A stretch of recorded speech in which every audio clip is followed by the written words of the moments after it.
This Parsha Podcast is dedicated in honor of a brand new couple, Avrami and Michal Feigenbaum. This is our niece and nephew. Michal used to be Michal Walby, and now she's Michal Feigenbaum because she married her husband this past week, this past Sunday, and I had the great privilege of being in New York for the wedding, and it was a delightful wedding. And we want to dedicate this podcast in their honor. May they build a beautiful home together and have a beautiful life together. Yeah, that's right. I went to New York this past week. It was an awesome trip. I had the privilege of going with my daughter, Miriam, which is always really special. And first we went to the Nagel wedding, and that was amazing. And then I got to spend time with my folks in New York and my brother in Jerusalem. He actually flew in with much of his family to join the festivities. 6 of his unmarried, or his 6 unmarried children came.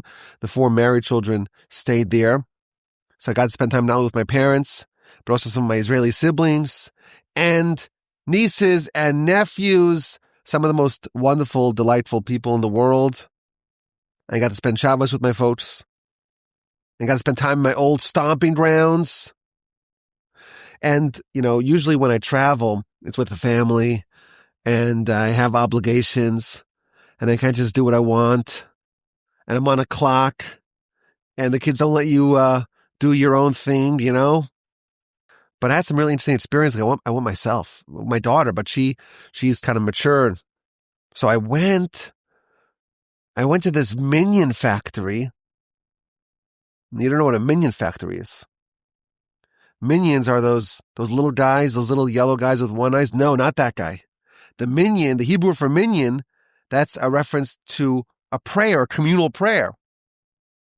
So next to my parents, there's this incredible minion factory, meaning you want to go pray with the community, with a minion, as it's known, with a quorum of 10. Well, here you have to go find the times. Where are the times? When did they start at 8? They start at 7. They start at 6:15. They start at 9. You go to a minion factory, whenever you go, whenever you show up. Whenever you show up, there's a minion at the ready. They start before 6 a.m. and they end at 11:30 a.m. every single day. And you come anytime, every 15 minutes is another minion. So if you show up at 9:45, there's a minion starting right then. 10:15, a minion starts right then. 7:30, right then. You're never late. And I had this very interesting experience because I get to my minion, and what do you know? There's a rabbi from Israel, and he's giving a lecture. He's giving a lecture in Hebrew, and there's someone there doing translation in English. And the topic was the evil eye. Now, what's the evil eye? It's a very mysterious thing. It's a subject that we actually spoke about, I think, a few times on the podcast. And this lecture that I heard may inspire me to do another one. But anyhow, a very long lecture, an hour and 15 minutes on the topic of the evil eye. And the rabbi ends the lecture and he says, I have a tradition from my great-grandfather, a very famous person. His name is Rabbi Aryeh Levine. And he received this tradition from this great sage, from that great sage, going all the way back to the Gaon of Vilna, all the way back to Elijah the prophet. And I have a tradition for how to remove the evil eye using various incantations. Now, when I was a little kid, my family once went to this known as the Ayin Hara lady, the evil eye lady. And what they do is they take like the sackcloth and they put it on top of you, and they take molten lead and they pour molten lead into an empty pot of cold water. And they say all these incantations. And then the images that emerge from that molten lead, if you have the evil eye, they'll turn to little eyeballs. And then they take the lead and they smash it. And thereby they eradicate the evil eye. That's what I went to, a little kid. Very interesting, very spooky. But this rabbi, he has a tradition of a whole different system of employing names of angels and forces and all these interesting tactics for how to remove the evil eye. And he's available to do it. Now, I'm not usually the kind of guy who jumps at these opportunities. So I was like walking away, not for me. And I said, you know what? Maybe I should look into this. So I turned around and I walked back. And he says, you got to call my guy. My guy's arranging all my appointments. Long story short, I made an appointment. I have this extra day in New York and you got no obligations. The Parsha Podcast was already done. And I went to the rabbi who has this very well-documented tradition, this provenance going all the way back to the Gaon of Vilna. I can't tell you what happened. It was very interesting. The rabbi said to me, your case is very, very, very rare. That's the nice thing about going on these trips. You don't know who you're going to meet. You have the opportunity of serendipitous encounters and the opportunity to do things that you can't do here. Like, for example, here in Houston, if you have a large Torah library and you really want to buy new books, I'm always on the prowl for new Torah books. And we don't really have a Torah bookstore here in Houston. So whenever I go to the Northeast, I like to visit some of the Torah bookshops. And when I'm there with the kids, they have a tolerance of maybe 2 minutes. You can browse for 2 minutes before some delightful prince comes and tugs at your pants and starts making haywire, making chaos. But I had plenty of time. I went to this bookstore, used Torah bookstore, with at least 100,000 books, maybe 250,000 books, massive. And I went there. I spent hours there. It was delightful. Got all these interesting books. But the highlight of this whole trip was this wedding. And I've been to many weddings before. I'd never been to such a wedding. So let me just paint the picture here. My new nephew, he's the oldest in his family. And he's not that old. I don't know if he's 22 or 23 or 24. He's a young man. But he's the oldest in his family. And it's a large family. Now, I'll tell you how large the family is, but you won't believe me. But this is true. 15 children. One father, one mother. 15 children. He's the oldest. And I'm looking at these kids. I'm like, they're all raised well. And they're all put together. And they're all delightful. I chatted with a whole bunch of them. That was just the first part. I don't remember a wedding like this. The energy, the excitement, the dancing, off the charts. And as you might imagine, I'm not much of a dancer. It's not exactly my thing. I don't know what is my thing, but it's not dancing. So I was watching. I was observing. I was acting as an observant. It was the most amazing sight. This young groom, our new nephew, he's very popular. Why? Because he's a really special person. And he makes everyone feel good. There were hundreds and hundreds of his friends by this wedding. And they're all yeshiva students, young rabbis. And they're dressed in their rabbinic garb. And they're dancing with insane energy. And I'm looking at this groom, and he's making sure that everyone feels noticed and appreciated. He's looking, I see him looking around. Who here needs to have some attention and some appreciation and recognition? Really, really special. I was by this wedding. I'm like, I've never been to a wedding like this before. I have a weakness. I like to leave things. Too much noise. A little bit of an introvert. Too much of a party. I couldn't leave this place. I couldn't leave. I was like the last person to leave. I was just enthralled and in awe of this experience. What a delight. What a privilege to go attend such a festive occasion. So I want to dedicate this Parsha Podcast in honor of this very special young couple. And we want to wish them to have a wonderful, happy, harmonious life together. A hearty mazel tov to the entire family, to the parents, to the grandparents. We're expecting a lot from this young couple. We're expecting great things, special, special people. It's Parshas Vayishlach, and we finally have the reunion of Jacob and Esau after 34 years. The parsha begins, Jacob sends messengers. He sends angelic messengers to go to Esau. Go check his temperature. How's he doing? These are actual angels. Jacob is dispatching malachim mamish, actual, real, legit angels. That's how the parsha starts off. Now, you may think that's kind of normal. We have a lot of things that are miraculous in the Torah.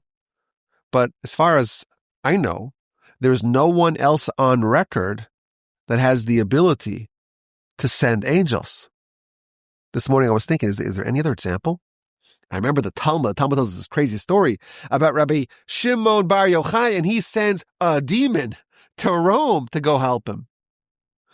But I can't think of any documented instance of someone sending angels to be their messenger. Usually the angel is a messenger of God. That's almost like the definition of an angel. A messenger of God. And here, Jacob, the human, sends angelic messengers. Now, what does this mean? So I think I want to suggest an idea. At the beginning of last week's parsha, you recall, Jacob goes to sleep, Mount Moriah. There's the ladder all the way to heaven, and his angels going up and going down, and he has a prophecy, and he has a blessing. And God promises, I will be with you. I'll be with you. And the Ramban explains, very profound. Typically, there is a certain breakdown, a certain hierarchy of the concatenation from heaven. Of course, God is above all. But then there's like the angels. They're closer to God, so to speak. And the humans, well, we're below the angels. Like the Rambam tells us that there are 10 different levels of angels. And the lowest level of angels are called Ishim, which means people, really, or men, because they're the ones who interface with humanity. Meaning if there's a message from God, so to speak, to a human, it filters down through all those levels of angels, from the highest level to the lowest level, and from there, it can reach the human. And God therefore sends the angels on these missions. We have a verse in Psalms that tells us that God commands the angels to guard and protect the righteous in all their paths. And therefore, the person is below the angel, so to speak. And the Ramban explains, when God told Jacob that I will be with you, he was informing him of something very profound. You're not going to be controlled at all by the angels. You're going to be higher than the angels. God himself will protect Jacob. He won't need a guardian angel. And therefore, the angels, well, they're not there to guard Jacob. God does that himself. Jacob is above the angels. His visage, our sages tell us, is etched into the throne of glory. And therefore, he's the only person that we have on record who is dispatching the angels himself. He is higher in the pecking order, so to speak, and therefore he has supremacy over the angels and can dictate to them what to do. He sends the messengers, the angels, to Esau, and they return with an ominous, foreboding message. Esau, he's on the way to you, and he has 400 warriors with him, and he's on the lookout for vengeance. Now, how did Esau know that Jacob was approaching? So one midrash says that when Jacob sent the messengers, he made Esau aware of his approach. And maybe he made a mistake, says the midrash. He shouldn't have reached out to Esau at all. Don't prod the lion. Don't goad the menace. Don't grab the lion by its ears. He made Esau aware of his existence, and that was a catalyst for Esau to come his way. And there's another midrash, very interesting. The second midrash tells us that Laban, who recently departed from Jacob, he sent a note to Esau, I couldn't tackle Jacob, but he's heading your way. Maybe you can do the job for me. They had a common enemy, Jacob. Laban was thwarted. He sent the message to Esau. Maybe you can do something to him. And I find it very interesting. We've spoken about this in the past. There's a certain symmetry between Jacob's exodus from Laban and the nation of Israel, Jacob's descendants, their exodus from Egypt.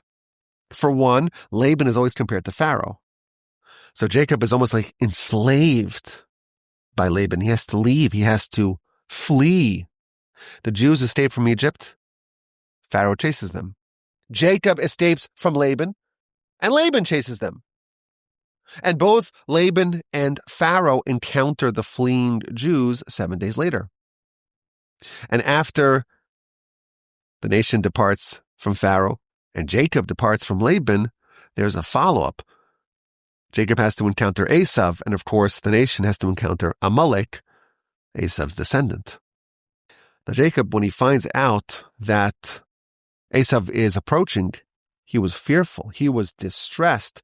Chapter 32, verse 8, Vayira Yaakov me'od. Jacob was very fearful, and he's very distressed. And he takes his camp and divides it up into two. This is a bit strange. Why is Jacob fearful? Why is he concerned? Didn't God promise him that he'll return to the land safely? By that aforementioned dream, the angels going up and down, God promised. This is chapter 28, verse 15. V'hinei anochi imach, I will be with you, God promised, and I will guard you. Wherever you go, I'll bring you back to this land. Jacob was promised. I will never leave you. I will never depart from you. Why is Jacob worried? Now that was 20 years prior. And now he's leaving, but only a few days prior. Chapter 31, verse 3, God again promised Jacob, I will be with you. Why is Jacob so fearful? And Rashi tells us, very interesting. He's fearful and he's distressed. He's fearful, maybe he will be killed. He's distressed, maybe he will be compelled to kill others.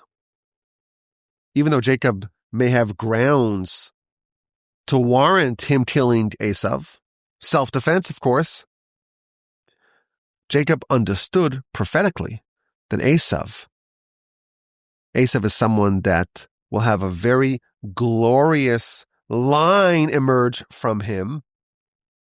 Sages tell us that there were some very shiny diamonds that emerged from Esau. There's some converts from Esau that joined Jacob and made enormous impacts. For example, Rabbi Akiva, his father was a convert. He came from Esau, and he's the primary teacher of the oral Torah. And the primary author of the Mishnah is Rabbi Meir, also a descendant of converts. And Shammai and Avtalion, two of the Zugos, the teachers of Hillel, both converts. All these people came from Esau. So maybe that's why he was scared. Because if you kill Esau, you eliminate that line. Maybe he was scared he'll kill Esau and Isaac would be upset at him. Or maybe he was worried that he was vulnerable to Esau because Esau fulfilled 2 mitzvos that Jacob did not fulfill.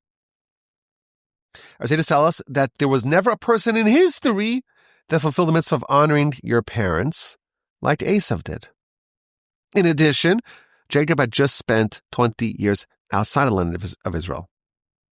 Esau was living in the land of Israel. So the mitzvah of living in the land, that gave, or at least in that capacity, Esau had a leg up. So he was scared. And he takes steps to prepare for this encounter. He prepares for war. He prays, and he sends a tribute. 500 plus different animals, divided up into cohorts, all to mollify and bribe Esau to maybe shelve, to table his violent plans. Now, before the actual encounter with Esau, we read about the nocturnal struggle of Jacob and Esau's angel. Vayivaser Yaakov levado, Jacob was stranded alone. And a man fought with him until daybreak. And when the man saw he could not overpower Jacob, he dislocated his hip bone. And then he said, well, let me go. And Jacob said, I'm not letting you go until you bless me. Well, what's your name? Jacob. No longer will you be called Jacob. You're now Israel. Well, what's your name? Jacob asked. Lama ze tish'al lishmi. Why is it that you ask for my name? He blessed him, and he left. This man was actually an angel, the angel of Esau. Esau is a founder of a nation. The nation is known as Edom. In fact, the Parsha ends with the delineation of the chronicles and the chieftains of this nation. And every nation has an angel. At least every nation besides for ours. And Esau, well, he's the counterweight to Jacob. So his angel is the evil angel, the evil inclination, the angel of death. And Jacob was wrestling with this angel the entire night. And it was a stalemate. And Jacob managed to extract a blessing, the blessing of Israel. Now, what's the meaning of this? What does it mean that Jacob was fighting with an angel, the angel of Esau? What's the secret? It's obviously very profound, but there's a very interesting characterization found in the Talmud. The Hebrew word that the Torah uses for this struggle is vayavek, which means, and they raised dust. I guess it means if you fight and you're jostling with each other, you're sparring, you can raise dust. Vayavek, like the word avak, which means dust. And the Talmud tells us in the book of Chulin on page 91a, this teaches us that during this struggle, the dust from their feet ascended all the way to the throne of glory. This was a titanic struggle. And the dust from the scuffling, the sparring, and the dueling ascended all the way to the throne of glory. Now, what does this mean? I looked at one of the commentators, and he says, in this statement in the Talmud, there is a very profound secret, and it is not to be understood simply without any further depth and further analysis. And that's, of course, undoubtedly so. What does this mean? That the dust of the struggle of Jacob and Esau, Esau's angel, went all the way up to the throne of glory. Now, the angel, in the morning, he says, let me go, release me. Why did he want to be released? So Rashi cites a midrash that this angel wanted to sing to God. Since this angel was created, it had never had the opportunity to sing a song of praise to God. And now, today, this morning, the morning after that nocturnal struggle, now it's the time for this angel to go sing songs of praise. Now, it's obviously not a coincidence that the very morning after that night-long struggle with Jacob, that's the time for the angel of Esau to sing praise. And the commentary tells something very profound. What does it mean that an angel sings praise to God? That is a sign of its mission being completed. Esau's angel, this counterweight to Jacob, this sparring mate with Jacob, it concluded its mission that morning. What was its mission? So we may think that the angel of Esau, that the angel of death, that the evil inclination, its mission, God created to go defeat us. No. Its mission is not only to not defeat us, its mission is to struggle with us, and its ultimate mission is to be defeated by us. When did this angel complete what it was created to do? When it was overcome by Jacob. Its role is to be this formidable force that we have to fight and to lose. And this is the first time that it fulfilled its mission perfectly. The whole night, it was poking and prodding for any weakness and vulnerability in Jacob, and it found nothing. Jacob was invulnerable. Jacob won. That morning, it's time to sing praise.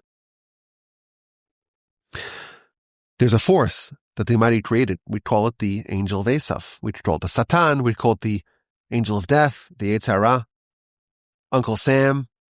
It's an emissary of God. It's an angel. And it's doing something which is beneficial. Without having something to counter, without something pushing us away, making the right choices would have no meaning.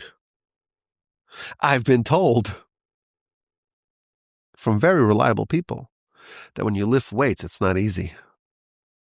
It's not easy. It could be even a bit painful. Certainly leg day, right? Everyone wants to skip leg day. It could be painful. But that's the point. The point is for it to be painful because that is what makes you grow. That is what gives you the ability to progress. The Yetzer Hara, the Talmud tells us, is tov me'od. God saw all that he made and it was good. It was tov. It was tov me'od. It was very good. Tov ze yetzer tov. When it says good, it's a reference to the good inclination. Me'od. When it says very good, that's the evil inclination. That's the angel of Esau. Because its job is to be defeated and to allow you to shine, to allow you to overcome it. When did this angel, for the first time, fully achieve its mission? That morning, it's time to sing praise.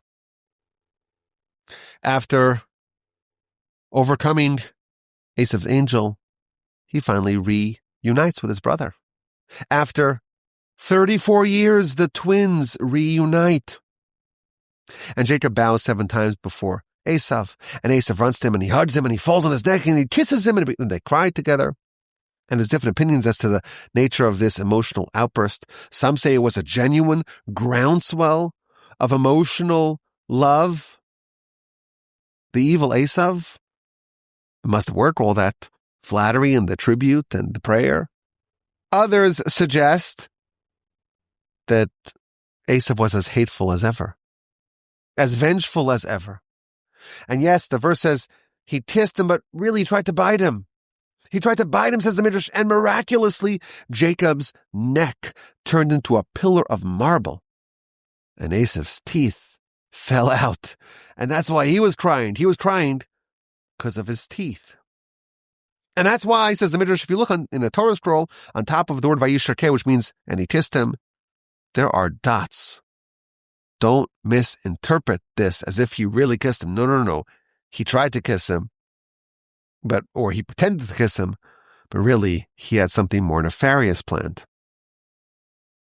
This is still Esau the wicked. At least that's the other opinion. And then Esau says, well, I don't want the tribute. I have so much. Yesh li rav. And Jacob says, I have everything. Yesh li kol.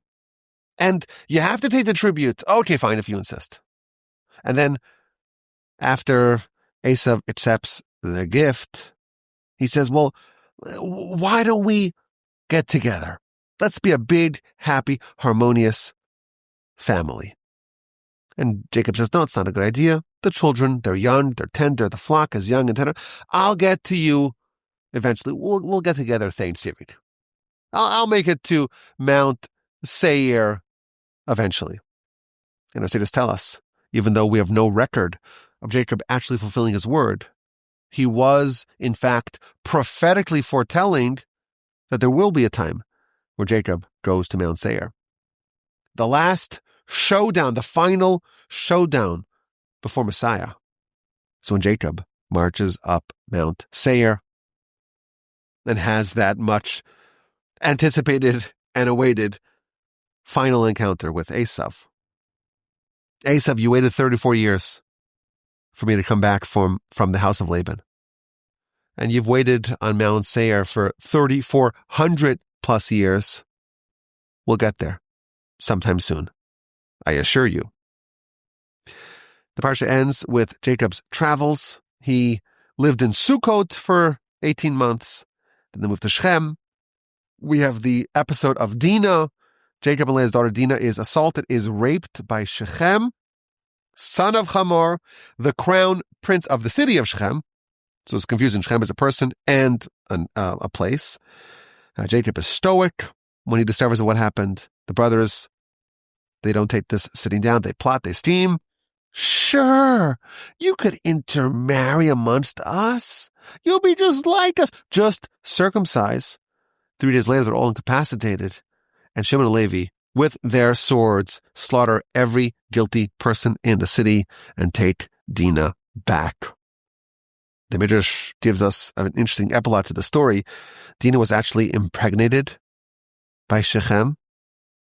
And later on in Genesis, we actually meet, Mercedes tells, the progeny of Dinah and Shechem, a young woman named Asnas, and she married Joseph. Now, how did the daughter of Dinah end up with Joseph? Well, Dinah was pregnant. And the brothers said, we killed Shechem and Hamor and all the guilty perpetrators of this crime. We want to kill this baby too. We want to get rid of this blight, this insult. And Jacob made her an amulet that protected her and sent her down to Egypt with an angel. See that again, he employs angels with ease. And there she was adopted by Potiphar and Mrs. Potiphar. Why? Because he was a eunuch. Couldn't have children of their own. And eventually, Joseph marries Asnas, daughter of Potiphar, meaning adopted daughter of Potiphar, but actually biological daughter of Dinah and Shechem. And that's why, when the allocation of the land is given out, the tribe of Joseph end up with the city of Shechem because they are the rightful owners, because they're the only surviving child of Shechem and of this family is actually the one that married Joseph. After the episode of Dinah and Shechem, Jacob and co go to Beit El and then to Hebron, and they reunite, of course, with Isaac. On the way to Hebron, Benjamin's born, Rachel dies, and the parsha ends with the lineage and genealogy and chronicles of Esau. The final 40-plus verses detail the vast families, the vast chronicles of Esau, his wives, his children, his grandchildren, great-grandchildren, a series of mighty chieftains and warriors. It's year 10 of the Parsha Podcast. It's time to go backstage. Esau, we meet him again. We thought we left him behind. Parshas Toldos. Torah spends so much time talking about this. Jacob and Esau, we learn about them, we read about them when they're still in utero. And the whole story, it's Jacob and his brother. And they're fighting already in utero, but then they emerge and they look very different. And he's grabbing onto his ankle, and Jacob is wholesome and he dwells in the tent, and Esau is a man of the field, and Isaac loves Esau. Why? Because he provides the trapping in his mouth. And Rebekah, well, she loves Jacob. And the two boys mature and they depart in different directions. And we have the episode of the lentil soup and the sale of the birthright and the usurpation of the blessings, and Jacob has to flee. All of Parshas Toldos, 2 weeks ago, it's a storyline of Jacob being in conflict with his brother Esau. And then all of Parsha Vayetze is another conflict. His uncle, his father-in-law, Laban. And now again, we're back where we started. Jacob once again has to confront his vengeful brother Esau. Obviously, the Torah wants us to spend a lot of time with this character. There's something for us to learn from Esau, from Laban, from Lot, all these supporting characters, if you will, of the Torah. I want to suggest or share a very powerful idea with a powerful lesson with a surprising beginning. The Talmud tells us that in the future, Esau the wicked will wrap himself up in a talus, in the garb of a talus.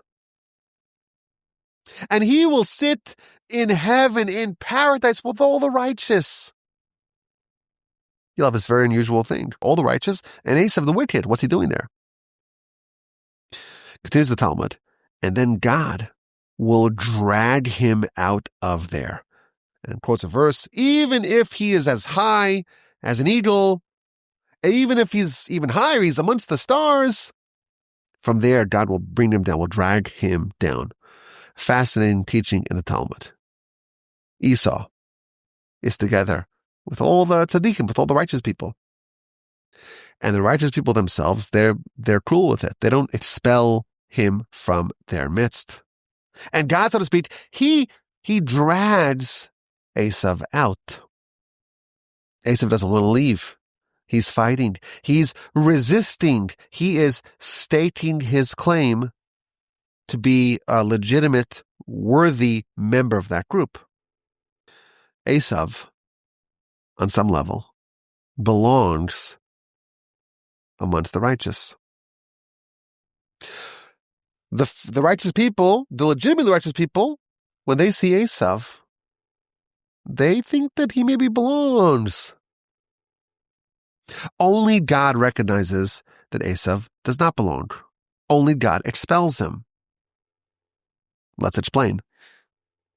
Isaac was no lightweight. Isaac is one of the forefathers, a prophet on the highest order. And he loved Esau because of the trappings in his mouth. Now, on the most simple, basic level, that means that, Esau was a hunter, and he would trap the animals, and he would feed the barbecue to his father, and that's why Isaac loved him. Rashi, of course, goes a step further, a much more sophisticated view in that verse. Esau would trap his father with his mouth. The word trappings doesn't mean the catching of food, it means like the deception. He would deceive Isaac with his mouth, because he would say, how do we tithe hay? How do we tithe salt? And he gave Isaac the impression that he was really righteous. He deceived him. He trapped him with his mouth. The Kabbalists go a bit further. We know that Esau was not condemned to be wicked. He maybe should have become as great as Jacob, and maybe even greater. The plan was to have 4 forefathers: Abraham, Isaac, Jacob, and Esau. And they would marry the 4 matriarchs: Sarah, Rebecca, Rachel, Leah. Jacob was supposed to marry Rachel. And of course, Esau was supposed to marry Leah. But Jacob and Esau were different. They were completely different. And notwithstanding their differences, they each had a path towards superstardom. Jacob naturally gravitated towards the scholastic. He wanted to be in the tent. He was a wholesome person who dwelled in the tent. And that was his path of ascent to achieve his status as a patriarch. What was Esau's path? He was a man of the field. What was his path? His path was the trappings. Trappings, that's a reference to what could have brought Esau to great heights. He could maybe deceive and trap the evil inclination. Wow. Could you imagine something like that? The evil inclination, he's so clever and wild. Be more clever and wily than him. Outfox the fox himself. Could you imagine deploying such a tactic? Trapping, deceiving the evildoers? Using his penchant to be a man of the field, to be a trapper for good? In the words of the Kabbalists, there were sparks within Esau, sparks of holiness that could have propelled him to absolutely astronomical heights. And the Torah defines those sparks as trappings. Trappings weren't the problem. The problem was that the trappings were in his mouth. He never absorbed them. He never swallowed them. He never actually became who he was. Esau achieved stupendous greatness. But it was all in his mouth. It was all external. It was all superficial. Jacob was tam, he was wholesome. Wholesome means complete, it means perfect. Kilibo, kain piv. His heart and his mouth were indistinguishable. There was a parity between what was inside and what was outside. If you looked at just the external of Jacob and Esau, how should I just tell us? From the perspective of the external, Jacob and Esau were equal. They were the same. Both titanic personalities, worthy of being patriarchs. Now, they used different paths. Jacob used his path and Esau used his path, the trappings of holiness. But the problem was that it was in his mouth alone. Jacob was complete inside and out. He was wholesome. There was parity between what was inside and what was outside. Esau, his trappings, his path to achieve greatness was befiv, was only in his mouth. He was great, but it was all external. It was all superficial. And the Talmud tells us that even in heaven, all the righteous are present. They're all dwelling in paradise. And Esau is wrapped in a prayer shawl. And he's sitting amongst them. And he feels like he belongs. And the people there also feel like he belongs. Why? Because he's great. Externally, he's as great as Jacob. Now, of course, no one would confuse the two. Of course, they're very different. But the righteousness externally of the two is the same. Jacob was the righteous tent dweller, and Esau appeared to be the righteous trapper. The Torah is able to see, God is able to see that the trappings were in his mouth. They were only external. Only God knows what's actually happening inside a person. So God himself will come and drag him out of paradise. And Esau is kicking and screaming. He feels like he belongs there. And the righteous themselves, the people that are there, they agree. But God knows what's happening in someone's heart. And he comes and drags away, removes Esau. I think if we broaden the story of Esau, this is like the central theorem of Esau. He's Mr. Superficiality. If you read a storyline and you don't look at the commentaries, you can make an argument that everything he does is actually very righteous. Like Rashi tells us, he's asking, how do we tithe salt and hay? It's a very advanced question. It's worthy of a great scholar to ask. He sells his birthright. The Torah tells us, the Torah reveals to us, that he belittled the birthright. Vayivez Esau v'zabachora. He belittled it. There is a way that we could have understood otherwise. We could have understood that Esau had such tremendous fear of heaven. He didn't trust himself. He was so humble and pure. He didn't trust himself with the awesome responsibility of doing the service in the temple that was done by the firstborn. And that's why he forfeited his birthright.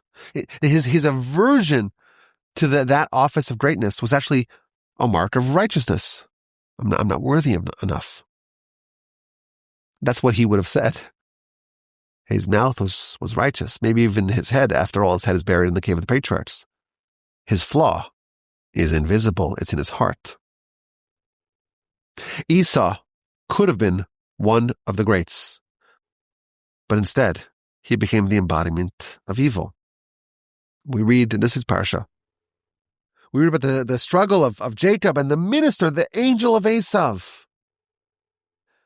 His story evolves to the point this week that he's like this personification of evil. And when we read Jacob's struggle with this angel, it's the instructions for how to relate to this most formidable of foes. So we see, for example, Jacob doesn't defeat the angel. He just outlasts him. You wait till the morning, you win. In the morning, the job is done. The angel sues for peace. What's your name? Oh, my name is Jacob. Well, no, it's no longer just Jacob. Now it's Israel. You wrestled with and you defeated the evil inclination. Well, what's your name? What does the angel respond? It's a perfectly legitimate question. Exchanging pleasantries here with the angel of Esau. I'm Jacob. Nice to meet you. What's your name? The angel seems to brush him off. Lama ze tish'al me. Why are you asking me for my name? Seems like the angel doesn't want to tell him his name. But the truth is, the angel is answering the question. Very profound idea. What actually is the name of the angel of Esau? What is the name of the evil inclination? What is the name of this force that we can call the evil inclination? The angel of Esau, the angel of death, the Satan, Uncle Sam. The essence is, the name is, don't ask questions. Don't ask me for my name. Just take it at face value. Don't probe. Esau's service of God, the trappings, it was superficial. And he became this representation of evil. And now we meet this angel of Esau, and it's all about superficiality. Why do you ask my name? That's his name. The essence of the Yetzer of the evil inclination is to avoid inquiry. Don't ask who or what it is. If someone were to ask, and not stop asking, ask and ask and ask and ask and go deeper and deeper and deeper until you find out what it is, then you've defeated it. The angel of Esau is telling us that people make very foolish decisions because they don't truly investigate what it's all about. What's my name? My name is don't ask. Because if you do, you'll find out there's nothing there. It's all sizzle, no steak. It's all smoke and mirrors. So Esau is Mr. Superficial in his service of God, and his angel is like, just look at the surface. Don't ask too many questions, because then I'm completely vulnerable. And Talmud tells us when these two were struggling, the dust ascended all the way to the throne of God. Well, how high is that? That's way past Elon's satellites. Where is it? How high did this dust actually go? Commentaries say, well, it's a secret. Obviously, it's a secret. The service of God of Esau is superficial. The trappings were only in his mouth. The role of the angel of Esau is to tempt people by showing them this veneer, this superficial patina. Just what you see. Don't ask questions. Don't ask me my name. And the essence of the struggle is that the dust ascends and goes all the way to the throne of glory of God. We know that the evil inclination is known as the foreign God. What does it do? How could you have a foreign God? There's only one God. What does it do? It covers it up. There's truth and it covers it. Don't ask my name. Don't look. Just take it at face value. Don't investigate any further. I'm going to obfuscate the throne of glory of God. There's only one reality, and that's God. The only independent reality. Everything else is dependent. There's only one creator, God Almighty. Everything else was created by him. And he's the only real existence because all other existence is conditional, is dependent existence. Esau is all about showing us just something, a fog of war, that little smoke screen to conceal it. The dust is covering up, so to speak, the throne of God. That's Esau. His role began very early on. First thing we read about him, he's fighting with Jacob. And his service of God is superficial. His whole interaction with the world is superficial. Give me this red stuff. And we meet his angel and we see superficiality on steroids. What's your name? What's your essence? I'll tell you what it is. Don't ask me my name. Just follow my orders. To ask is to penetrate the smoke screen, to probe beyond the surface, beyond the superficial surface. The only way it can endure is if people don't ask that question. Its power is only in the fog of war. Its power is only because people take it at face value. And they refrain from pondering further. To sin is to capitulate to the angel of Esau and to fail to realize that it's nothing. It's nothing. its power is only because no one asked the question, what is your name? What are you all about? What are you offering me? What are you selling me? What will I get if I hearken to you? Spell out step by step. The dust goes all the way to the throne of glory, the obfuscation, the smoke screen. It covers up, so to speak, the existence of God. It's superficial, squared. This is the storyline of Esau. His service of God, the trappings are in his mouth alone. In our service of God, it's not enough to just play a righteous person on TV, to talk the talk and walk the walk. The real mark of the righteous person is invisible. Jacob and Esau externally were equally righteous. It's a frightening statement. But Jacob was wholesome. His mouth and his heart were in sync. To have your mouth, the external, be righteous, Esau did that. What we are seeking is where your heart, your internal, is equally righteous. The heart and the mouth, the inside and the outside, are indistinguishable. The angel of Esau is the utero, and it's just using all the methodology of Esau. It obscures its essence. It's really selling you nothing. Emptiness, vacuousness, and futility. And that's the name of the game.